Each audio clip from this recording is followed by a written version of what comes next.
Hi, you're on the Reddit Confessions channel. She didn't say it like it was a joke.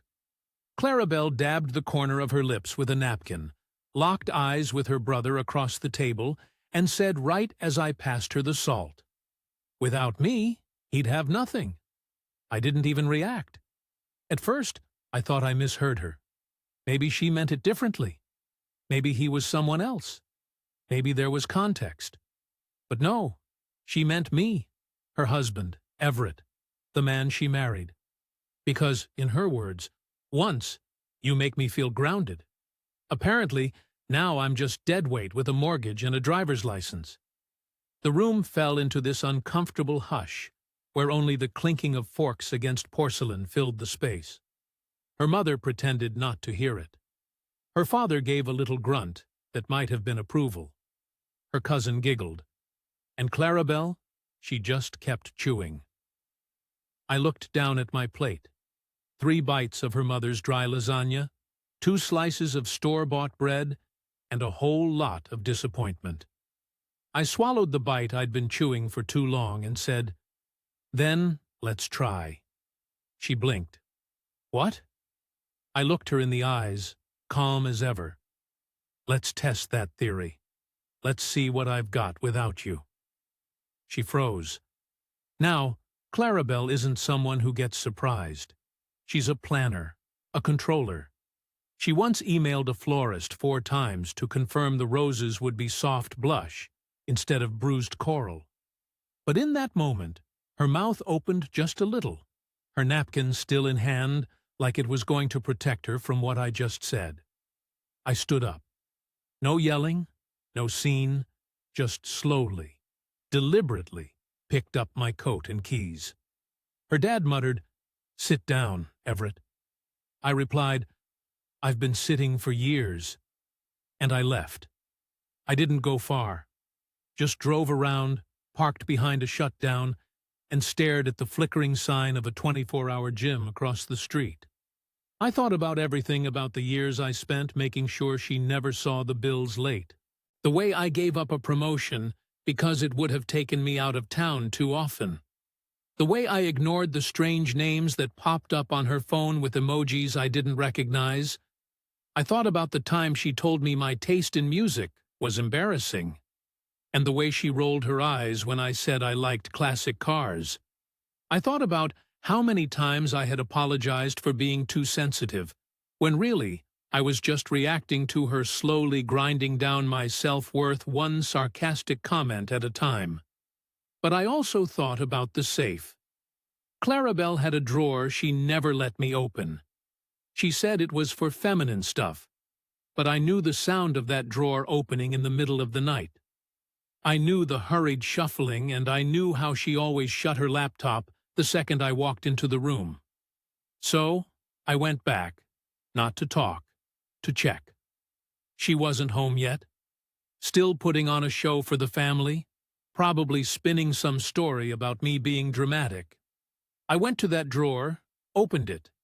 Inside, receipts, a prepaid phone, hotel bookings under her maiden name, and photos, selfies taken in places I've never been with her, with someone else holding the camera. One shot showed her in a robe, the same one she wore on our anniversary. Another was in a cabin, not ours. My name wasn't on anything, but his name it was.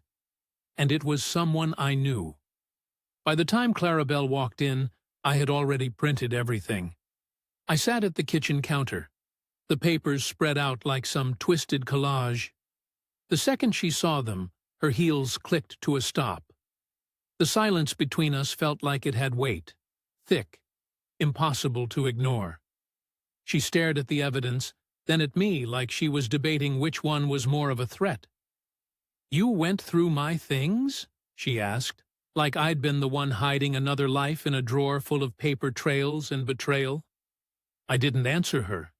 I just pushed a photo forward.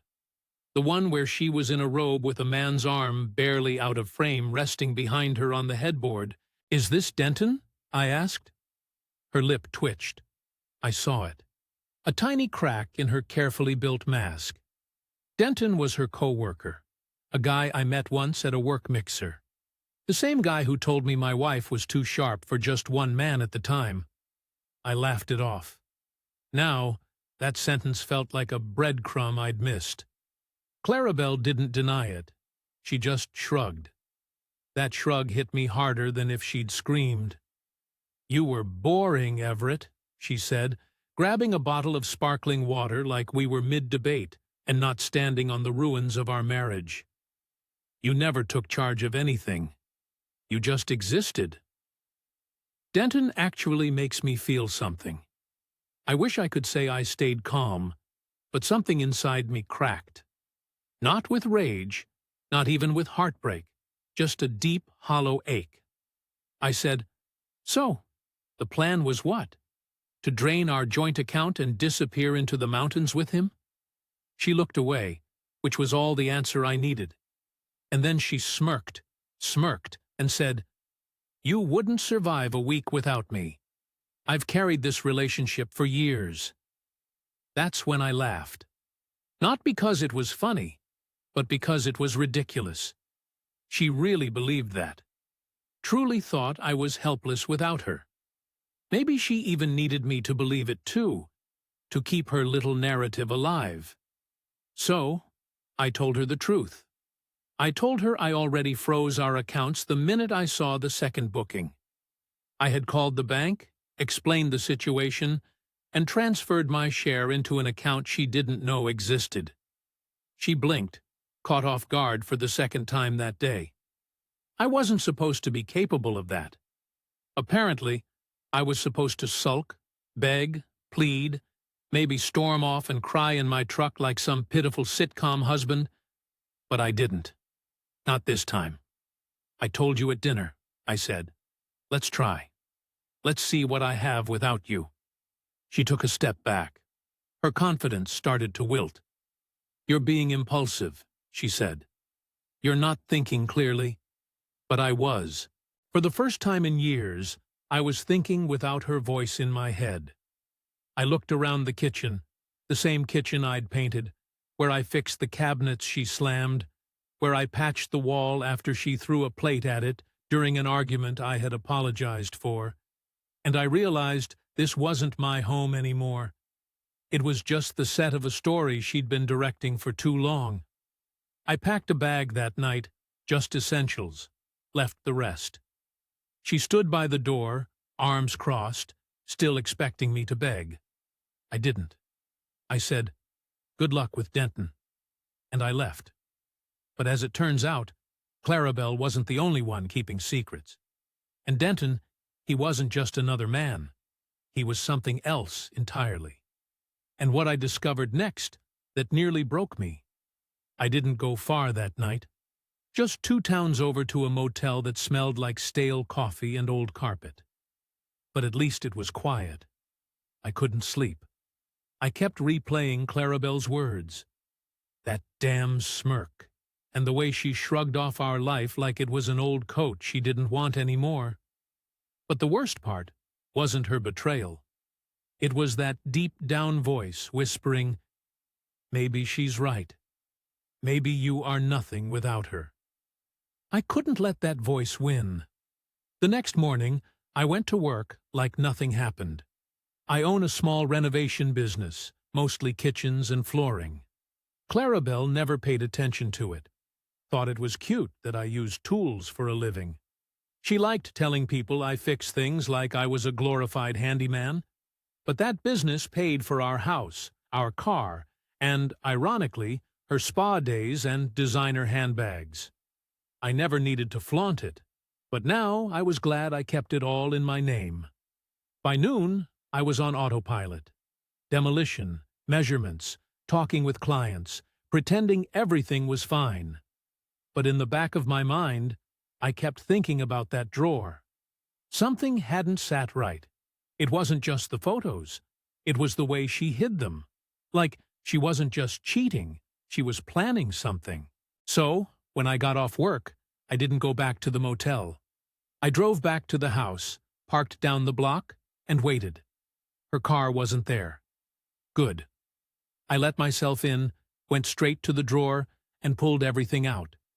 I found what I'd missed the first time, a small black notebook tucked behind a stack of old bills. I opened it and felt my chest tighten. It wasn't a journal. It was a ledger. Dates, times, locations, and names. Not just Denton, for other men, all listed with initials, meeting spots, even coded notes. G Hotel, lunch, expensive, good tipper. Our bar didn't stay overnight. It read like a business plan, except the business was her, and the product was betrayal. I sat there staring at it, my hands shaking. I flipped through the pages, and at the end, I found something worse than names. It was a plan written in bullet points. Drain join account. Transfer funds to private ACCT. Done. Move Everett to lease name only in progress. Use Denon's lawyer for post-split papers.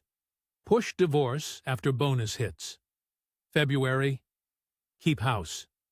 He won't fight if I'm calm. She wasn't just leaving me.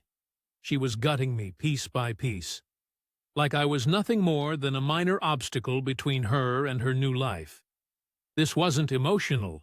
It was strategic, cold. And apparently, Denton was just one of many.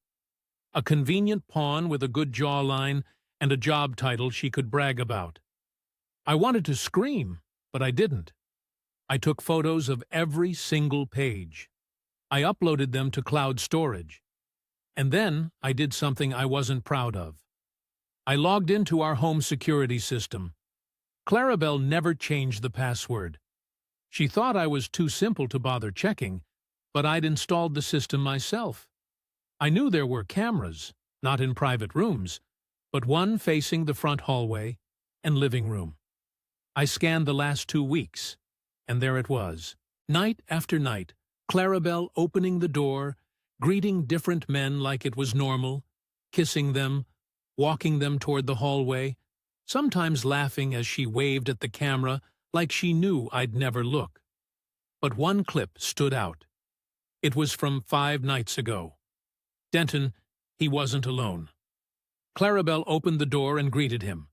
And then another man stepped inside, older, bald, wearing a suit. I didn't recognize him, but he handed her something, an envelope, and she nodded. Denton kissed her cheek. The second man didn't even speak. They left together, all 3 of them. That envelope, I had no idea what was in it, but whatever it wasn't good. Something told me this wasn't just about cheating anymore. There was a bigger game being played, and I'd been the blindfolded fool sitting at the center of it. And that's when I realized Clarabelle wasn't just betraying me.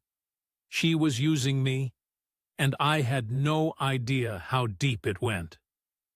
I stared at the paused security footage trying to make sense of it. Dent and I expected smug, handsome, and exactly Clarabelle's type once she got bored of playing the supportive wife. But the man in the suit, he didn't smile. He didn't even make eye contact with the camera. He handed her that envelope like it was a transaction. No handshake, no warmth, just business. The kind that people like me weren't supposed to understand. And then all 3 of them disappeared down the hallway. I couldn't stop wondering, who was he? A lawyer? A fixer? Something about him screamed quiet danger. The kind that doesn't need to raise its voice to ruin your life. I zoomed in on the footage, paused on a frame where the corner of the envelope was visible. There was a seal on it, not a stamp, a company logo, small, circular, faint. I didn't recognize it, but I snapped a picture on my phone. I had a gut feeling this had nothing to do with cheating anymore. I left the house before Clarabelle returned. I couldn't face her yet. I needed answers, not more of her gaslighting and smug half-smiles. I drove to the one person who might help, my old friend Micah, a tech consultant who once helped me install the security system Clarabelle never bothered to learn how to use. Micah was a conspiracy nut, lived off energy drinks and online forums, but he was brilliant. I showed him the footage and the photo of the seal. He narrowed his eyes, leaned in, and whispered, "You're into something heavy, man. That's not just some firm. That's a private arbitration company. High-end, discreet, used by people with something to hide, like affairs," I asked. "No," he said, shaking his head. "Like money laundering, asset transfers, pre-divorce shielding. People use these services when they want to legally screw someone before they even know what's happening." I felt like the floor dropped beneath me. Clarabelle wasn't just cheating. She was preparing to annihilate me financially and emotionally while keeping her own hands clean. Micah started digging. Within an hour, he traced the seal to a company registered under 5 shell names, all connected to a trust in Delaware. One of the trustees, Gideon Denton. That's when the second wave hit me. Denton wasn't just Clarabelle's lover. He was her accomplice, possibly the architect behind everything. The fake tenderness, the vacations, the slow siphoning of funds. He'd probably seen guys like me a H100 times. The quiet husbands, the men who apologize too much, the ones who doubt themselves just enough to stay manageable. But he made a mistake. He underestimated just how dangerous a man like me can become when he's been quiet for too long. I didn't go back to the motel that night. I drove out to my office, locked the door, and sat at my desk with every printed document, every screenshot, every note I had. I laid it all out like puzzle pieces and stared at the edges. Somewhere in this web was the way out. Not just escape. Justice. By morning, I had a plan, and Clarabelle had no idea what was coming. By the time the sun came up, I had more clarity than I'd felt in years. I wasn't going to scream, throw things, or play the heartbroken husband in some tragic melodrama. Clarabelle wanted to gut me clean and silent. Fine. I'd learn from the best. And I'd hit back where it would hurt most. Her image, her network, and the future. She was so busy trying to steal from me. The first thing I did was meet with my accountant, Martin, an old friend who owed me more than a few favors. I explained everything minus the drama, and showed him the screenshots and the ledger pages. His face tightened as he flipped through them. "She's not just hiding assets," he muttered. "She's redirecting them through corporate shielding.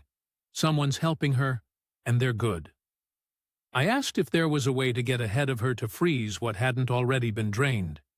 He nodded slowly. "You'll need to move fast. Preemptive filings, emergency motions, and you're going to have to make this public before she does. If she controls the narrative, you'll look like the guilty one." I hated that idea. I'm not the type to air dirty laundry, but if keeping quiet meant losing everything, my house, my business, even my reputation, then that silence would become a weapon in her hands. And I was done handing her weapons. I went home that afternoon to gather more documents. Clarabelle wasn't there. Her car was gone, probably parked outside some boutique cafe with dinner somewhere nearby, planning the next step in my eraser. I walked through our home like I was seeing it for the first time, not with love, but like a stranger evaluating the damage. Every framed photo of us suddenly looked staged. Every drawer felt like it held secrets. I found a hidden phone in her nightstand, tucked behind an old perfume box. No password, just arrogance. I opened it. There were messages between her and Denton, not just flirtations, plans, updates, timelines. February 12th. Execute the move. Everett won't suspect a thing. Make sure the papers are served after the account clears, and one that made my hands go cold. If he pushes back, my contact can shut down his permits. He won't build anything without our approval. They were trying to dismantle my entire business, not just steal from me, bury me. I copied every message. I emailed myself every image. I recorded a video of myself reading the texts out loud with the timestamp showing. I wanted everything documented. If she was building a legal coffin for me, I was about to light the whole thing on fire before she had the chance to slam it shut. I left that phone exactly where I found it. That night, I contacted a journalist. Not a flashy TV anchor, but someone who worked deep in local investigative reporting. The kind that had taken down 2 city councilmen for shady land deals the year before. I told him I had a story. Marital betrayal, financial fraud, manipulation, corruption. He asked for proof. I sent a portion, just enough to get his attention. He called me back within 15 minutes. "This goes deeper than you think," he said. "Denton's name has come up before. Property laundering, shell companies, political donations under ghost identities. You've got a storm brewing, Everett." I asked what that meant for me. He said, "It means if you want justice, you'd better be ready to become the face of it." I wasn't sure I was, but I was sure of one thing. I wasn't going to be Clarabelle's cautionary tale. I wasn't going to fade into the background while she sipped champagne with her polished little con artist in ski lodges bought with my sweat. They started this war, and I was going to end it with the whole world watching. 2 days later, Clarabelle invited me to dinner. It came through a casually cold text, as if we hadn't exchanged loaded glares, silence, and evidence folders in the last week. "Let's be adults," she wrote. "We need to discuss everything calmly. I've made a reservation. 7:00 p.m. dress, appropriately." The arrogance practically oozed through the screen like she was still running the show, but I didn't decline. I agreed. Not because I was ready to forgive, or because I wanted closure. No, I was ready to corner her. And this time, I wasn't coming as the man she married. I was coming as the man she underestimated. Before heading out, I called the journalist again. "I'm meeting her tonight." I said, "It's public, and she won't expect anything. Be nearby. I'll signal if things go sideways." He agreed, and I slid a small voice recorder into my jacket pocket just in case. I wasn't taking chances anymore. The restaurant was the kind of place Clarabelle adored. All low lighting, sleek menus, and servers that acted like they were auditioning for Broadway. She wore a navy dress I hadn't seen in months. Her makeup was perfect. She looked like she was on the cover of a magazine titled Victory. "You look well," she said as I sat. No apology, no emotion, just business. I matched her tone. I've had time to think. She gave me a practiced smile. "Good, because dragging this out helps no one. We can make this clean." I didn't respond right away. I let her talk, and she did rehearsed lines about mutual respect, mature endings, and how she wanted to ensure I had something to land on once everything was settled. "You'll be fine, Everett," she said. "You just need structure." That's when I leaned forward. "You mean the kind of structure Denon was planning to dismantle behind my back?" I asked. Her face didn't change, not much. A flicker of tension in her jaw, a shift in her hand placement. "Let's not ruin this with accusations," she replied smoothly. I reached into my coat and placed a single photo on the table. Not from the affair, from the notebook, her handwriting, the bullet list. Push divorce after bonus hits. Move Everett to lease name only. She stared at it like it was nothing. "You went through my things." I smiled. "And you went through my life like it was a checklist. Let's not pretend we're even remotely on the same moral footing." Clarabelle stayed quiet for a moment, then took a slow sip of her wine. "You're reacting emotionally. You'll look foolish if you keep this up. I've kept everything professional."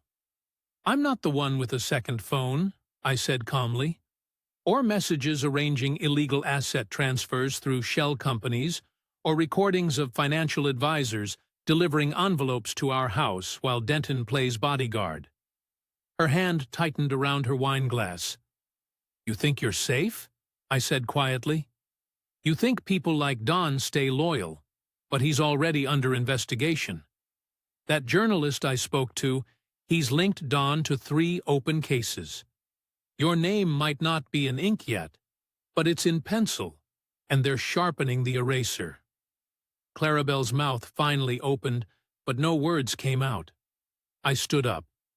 You invited me here to finish the story you wrote, but I'm rewriting the ending now.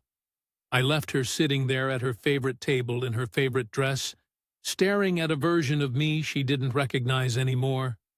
The journalist called me before I even got back to my car. She panicked, he said. One of my guys saw her make 3 calls from the restaurant parking lot. She's scrambling. Good. Let her scramble, because I wasn't finished. Not by a long shot. The morning after the dinner, I expected retaliation.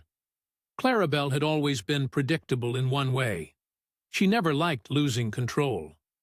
I figured she'd blow up my phone, send one of those manipulative texts trying to twist the narrative back in her favor. Maybe even swing by my office pretending we could talk things through. But she didn't. Not a word, no messages, no calls. It was worse than any outburst. It meant she was plotting. So I stayed ahead of her. I met with a legal team that afternoon. Not some budget lawyer out of a strip mall, but a small, fiercely private firm that handled reputational damage, asset defense, and high-profile marital disputes. They were discreet, ruthless, and exactly what I needed. When I laid everything out, the fake business connections, the notebook, the video clips, the burner phone, one of the partners actually whistled under his breath. "This isn't a divorce case," he said. "This is a take-own. Your wife's trying to financially execute you before she even files." The next few hours were a whirlwind. Emergency filings, asset protection paperwork, cease and desist letters sent to Denon's companies. The firm launched a quiet inquiry into every transaction Clarabelle had made in the past 6 months. By the time I walked out, they'd already frozen 2 accounts she thought I didn't know about. That night, I got a text, not from Clarabelle, from her sister Lydia. She and I were never close, but she wasn't cruel like the rest of Clarabelle's family. Her message was blunt. "She's freaking out." "What did you do?" I didn't reply. Instead, I sat at my desk, looking at the documents I gathered and thinking back to the early years of our marriage.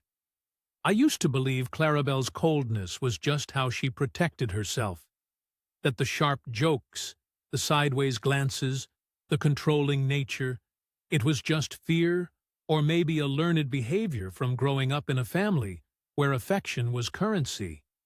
I kept excusing it, kept convincing myself I was the lucky one.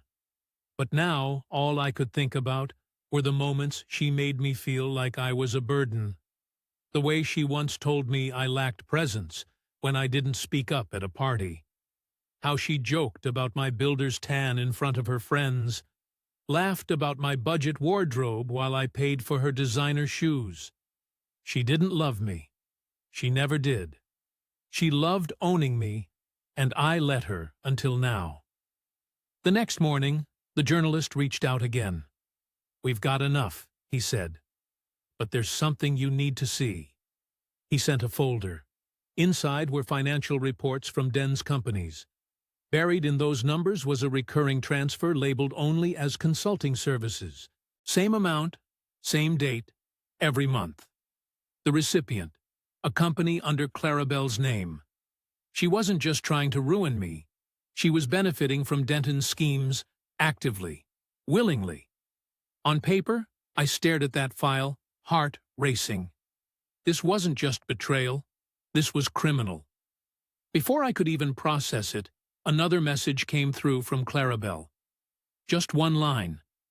"We need to talk now." I didn't answer because I knew exactly what that meant. She'd finally realized the walls were closing in. And for once, she wasn't the one holding the hammer. When Clarabelle finally showed up, she didn't come storming in like I expected. No threats, no tears, just calm, rehearsed poise. The same expression she wore at parties when she was trying to impress people who didn't matter. She walked into my office like she still belonged there. I didn't offer her a seat. She stood for a long moment, studying me, waiting for something. Maybe regret, maybe a crack in my composure, but I didn't give her the satisfaction. I'd rehearsed this moment in my mind 100 times. I was done flinching. "I know what you've been doing," she said finally. "And I think you're making a very big mistake." I almost laughed. "Clarabelle, you tried to erase me like I was an old calendar event. The mistake was thinking I'd stay quiet while you lit the match." She sighed and placed a folder on my desk. "Settlement terms," she said. "If we both agree, it all goes away quietly. No court, no mess." I didn't open it. Instead, I reached into my drawer and handed her a much thicker folder compiled by my legal team, backed by every piece of evidence, every financial detail, and every witness statement the journalist had helped gather. "Here's the truth," I said, signed, time-stamped, and going public in 48 hours. "Unless you agree to my terms." Her lips parted, but no words came out. I laid it out for her clearly and calmly. She'd walk away with nothing from the business. She'd return every cent she funneled into Denton's hands. She'd issue a statement of fault, not for me, not even for the media, but for the investigation that was already underway. And in exchange, I wouldn't press charges. I wouldn't publish the story, and I wouldn't ensure her name became synonymous with fraud in every corner of the internet. She looked at me like she didn't recognize me anymore. For the first time, she looked small. "I thought you were weak," she whispered. "I was," I said, "but not anymore." She signed. And just like that, it was over. I walked her to the door. She didn't say goodbye, just stepped out into the daylight like a woman who lost everything because she had. Not because I destroyed her, but because she destroyed herself, trying to destroy me. Weeks passed. The journalist ran the story, stripped of names, focused on the financial fraud. Denton's company came under full investigation. The arbitration group dissolved within days. And me, I took a vacation, my first one in years. Alone, quiet, peaceful, no secrets in drawers, no fake smiles across dinner tables. I rebuilt not just my business, but myself, brick by brick. And here I am now sharing this with you, not out of bitterness, but as proof.